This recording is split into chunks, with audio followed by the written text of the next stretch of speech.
Welcome friends, প্রত্যেকে স্বাগত আমাদের ইউটিউব চ্যানেলে। যে সমস্ত ভিউয়ার্সরা প্রথমবার চ্যানেলটি দেখছেন তারা অবশ্যই চ্যানেলটিকে সাবস্ক্রাইব করে দেবেন এবং চ্যানেলের পাশে থাকা বেল আইকনটি প্রেস করবেন, যাতে এই ধরনের খবরাখবর সবচেয়ে আগে সবচেয়ে দ্রুত আপনাদের কাছে পৌঁছে যায়। তো আজকে যে বিষয় নিয়ে আমরা আলোচনা করবো সেটা হচ্ছে 16,500 5% অ্যাডিশনাল প্যানেল সংক্রান্ত খবর। গতকালই আমরা খবরে করে জানিয়েছিলাম যে 21 দিনের মধ্যে এই যে মামলা তার নিষ্পত্তি হয়ে যাবে এবং সেক্ষেত্রে ফাইনাল রেজাল্ট সিঙ্গেল বেঞ্চ থেকে চলে আসবে। এখন মোটামুটি একটা দিনক্ষণ পাওয়া গেছে, কারণ 21 দিন পরে যে ডেটটা সামনে আসে সেটা হচ্ছে 3রা ফেব্রুয়ারি, বাট সেদিন শনিবার থাকায় আর রবিবার কোর্ট বন্ধ থাকায় তো 5ই ফেব্রুয়ারি এই মামলার চূড়ান্ত শুনানি এবং রায়দার আশা করা যাচ্ছে, এমনটাই দাবি। এই মামলার যিনি অ্যাডভোকেট অন রেকর্ড রয়েছেন দিব্যেন্দু চ্যাটার্জি, তারই দাবি এটা। তো প্রতীক্ষা শেষ, মোটামুটি 825টা সিটে জয় নিশ্চিত, কারণ as per mandate, as per gazette, as per rules 2016 তাতে করে এই 5% দিতে হবে এবং সেখানে নন জেনি ভ্যাকেন্সি দিয়ে থাকে তবেই দিতে হবে। আর আমরা 3929 মামলা সংক্রান্ত বিষয়ে আমরা জেনে গেছি যে ওখানে 1114টা নন জয়েনি বাংলা মিডিয়ামের সিট আছে এবং সেখানে 825টা সিটে নিয়োগ দেওয়া কার্যত। সেক্ষেত্রে মহামান্য হাইকোর্ট হয়তো পিটিশনের পক্ষে রায় দেবেন। এখন বিষয় হচ্ছে পিটিশনের ভিত্তিক হবে না ইঞ্জিনিয়ার রায় হবে, গোটা বিষয় নিয়ে আপনাদের সামনে আসবো, কারণ অ্যাডভোকেট দিব্যেন্দু চ্যাটার্জির সাথে আমরা সরাসরি কথা বলেছিলাম, তিনি কি বিষয়টা বলেছেন সে বিষয় নিয়ে আসবো। কিন্তু তার আগে এই 5% অ্যাডিশনাল প্যানেলের নিয়ে কিন্তু একটা ষড়যন্ত্রমূলক জিনিস চলছে, যে বিষয় নিয়ে আপনাদের কাছে নিয়ে আসবো। আপনার এই কনভোকেশন শোনার পরে রীতিমতো টিআরএসসি চ্যানেলকে 5% খবর করতে বাধা দিল কিছু স্বার্থপর মামলাকারী। তারা কারা, কি বৃত্তান্ত, গোটা বিষয় নিয়ে আসবে এবং সাধারণ প্রার্থীদের সাথে চিট করা হবে বলেই মনে হচ্ছে, সেই বিষয়টা নিয়ে আসবো। কিন্তু তার আগে শুনুন অ্যাডভোকেট দিব্যেন্দু চ্যাটার্জি বাবু, যিনি এই মামলার অ্যাডভোকেট রেকর্ড হচ্ছে, যিনি শুনানি করিয়েছেন, তিনি কি বলছেন তার মুখ থেকে গোটা বিষয়টাকে ক্লারিফাই হয়ে যায়, দেন তারপর বাকি বিষয় নিয়ে আসছি। আজকে 5% মামলা ছিল মহামান্য হাইকোর্টে 16,500 সংক্রান্ত বিষয়ে, জাস্টিস বিশ্বজিৎ দোষী স্যারের বেঞ্চে। তো সেই মামলাতে আজকে কি অর্ডার হলো? অর্ডার হলো যে আমাদের আগে থেকেই দুটো ওরা এক্সটেনশন পেয়েছিল, ওরা টাইম চেয়েছিল বোর্ড, যে এফিডেভিট হলফনামাই দিচ্ছিল না। এবং সেই ক্ষেত্রে বলার কথা হচ্ছে, আজকে মামলা প্রথমে যখন আমি আর্গুমেন্ট শুরু করি সঙ্গে সঙ্গে ওরা দেখলাম হলফনামা দিয়েছে।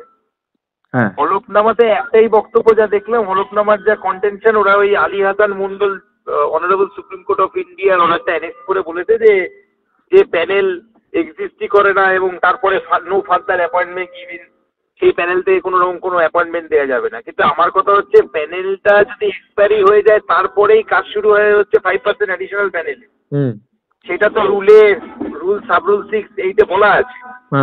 সেক্ষেত্রে মানে বোর্ডের এটা স্ট্যাটুটারি লাইবিলিটি, যদি এখানে নন জয়নিং সিট থাকে, এবং নন জয়নিং সিট অবশ্যই আছে, তাহলে কিন্তু আমাদের এখানের থেকে চাকরি দিতেই হবে, অ্যাডিশনাল 5% পাবলিশ করতে হবে, যেহেতু 2022 সালে ওরা কমপ্লাই করেছে, 22 সালে রিক্রুটমেন্টে অ্যাডিশনাল 5% দিয়েছে, তাই হোয়াই নট 2020-তে।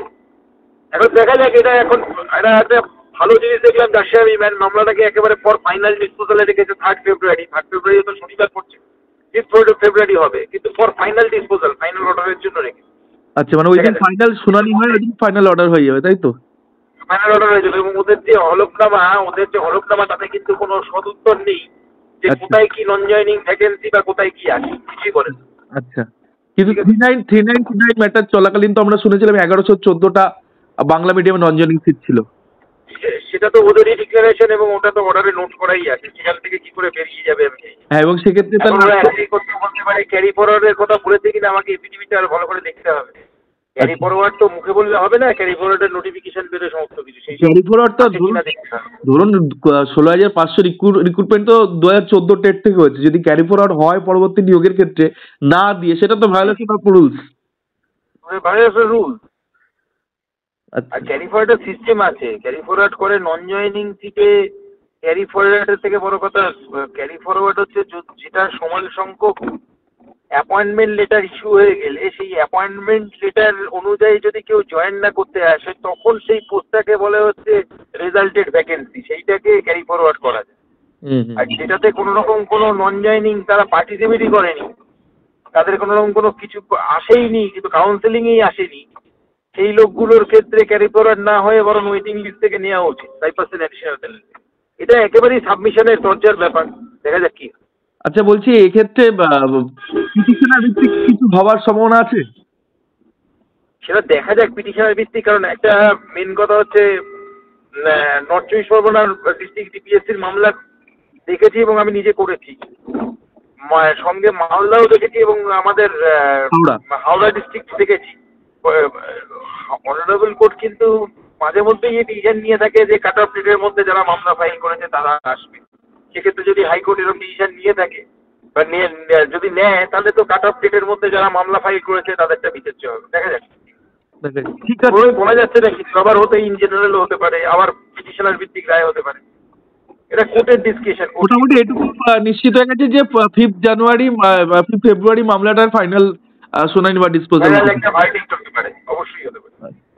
ঠিক আছে, ঠিক আছে, ধন্যবাদ। ঠিক আছে, থ্যাংক ইউ। তো মোটামুটি সব বিষয়টা পরিষ্কার হয়ে গেছে যে আমাদের 5% অ্যাডিশনাল প্যানেলের জাজমেন্ট কবে আসছে, কী কী বৃত্তান্ত কী কী হতে পারে, কী কী আশঙ্কা রয়েছে, পিটিশনার হলে কী লাভ, পিটিশনার না হলে কী লাভ, গোটা বিষয়টা বুঝে গেছে। তো যারা নিশ্চিত একটা শেষ সুযোগের সন্ধানে ছিলেন তারা নিশ্চয়ই বসে থাকবেন না, তারা আসবেন।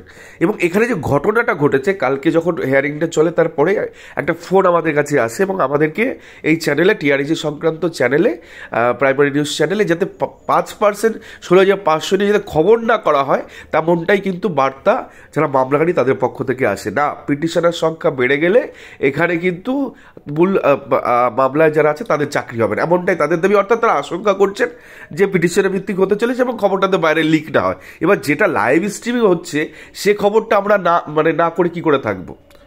তো সেখানে দুটো বিষয় আমি আর পরিষ্কার করি, সেটা হচ্ছে 42,949 5% অ্যাডিশনাল প্যানেলের মামলা, যেটা বাদিকে দেখতে পাচ্ছেন, প্রায় 33টা অর্ডার হয়েছে, 33টা শুনানি হয়েছে।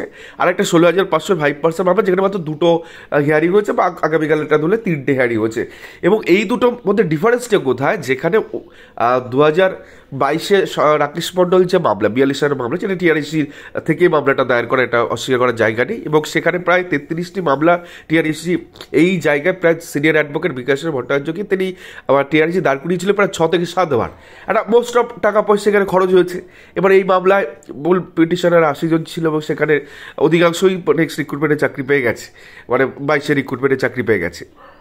এবার বিষয়টা হচ্ছে এই যে মামলাটা হচ্ছে না, senior advocate 16,500 senior advocate just normally Dibyendu Chatterjee বাবু তিনি দাঁড়িয়ে গেছেন, একটা দুটো হিয়ারিং হচ্ছে এবং তার নিষ্পত্তির একটা জায়গা আছে। এখানে কিছু ব্যক্তি যারা মামলার সাথে যুক্ত রয়েছে তারা গতকাল ফোন করে বলছেন এই খবর করাই যাবে না। অর্থাৎ তারা এটা ভাবছে যে সমস্ত প্রার্থীর ডিপ্রাইভ হয়েছেন তাদের হয়ে আমরা কোনো সওয়াল করবো না, কিন্তু আমাদের চ্যানেল তো ডিপ্রাইভদের নিয়ে সওয়াল করা। এবং তারা কিছুদিন আগে যখন 3929 ম্যাটারে সুপ্রিম কোর্টে রিভিউ ফাইলের কথা বলা হচ্ছিল, তাদেরকেই মিটিং করে বোঝানো হচ্ছে যে সবাই একসাথে আসুন, সবাই একসাথে আসুন, গিয়ে এটাকে প্রিভেন্ট করা হোক, এই 3929 নিয়ে একসাথে একই ছাদের তলায় এসে এটা করুন, তাদেরই বক্তব্য ছিল। এটা হঠাৎ করে যখন 5%-এর একটা শুনানির মতন একটা জায়গায় চলে আসলো, একটা ফাইনাল আউটকাম এখান থেকে বেরোবে এবং দেখা যাচ্ছে নর্থের ক্ষেত্রে কাট অফ ডেট ফিক্স করে তারপর যারা মামলা করেছে তাদের একটা এক্সট্রা বেনিফিট দিয়ে 24 প্রগ্রেসের প্যানেল প্রকাশিত হয়েছে, সেখানে যাতে এই ব্যাপারটা না বলা হয় এর জন্য আমাদেরকে প্রেশারাইজ করা হচ্ছে আমাদের চ্যানেল। তো আমরা কেন সেটা করবো? যোগ্য বঞ্চিতদের হয়ে এরা এদেরকে নিয়ে খেলছে। যখন দরকার হচ্ছে তখন সাধারণ প্রার্থীদের কাছ থেকে পয়সা করে নিয়ে সেখান থেকে নিয়ে সুপ্রিম কোর্টে বলছে চলো একসাথে, আর যখনই 5%-এ কিছু একটা হওয়ার মতন জায়গা আছে তখনই সাধারণ প্রার্থীদের বুড়ো আঙুল দেখিয়ে আমাদের চ্যানেলে খবর করতে দেয়, মানে বাধা সৃষ্টি করছে যে খবর করা যাবে না, শুধুমাত্র আমরা ওই 80-90 জন আমরা এই চাকরিটা পাবো। তো সেই জায়গা থেকে টিআরইসি একটা সিদ্ধান্ত নিয়েছে যে এইরকমভাবে যারা দুমুখী মানুষ, যারা দুমুখী চিন্তাভাবনা নিয়ে থাকে তাদের সঙ্গে আমরা নেই।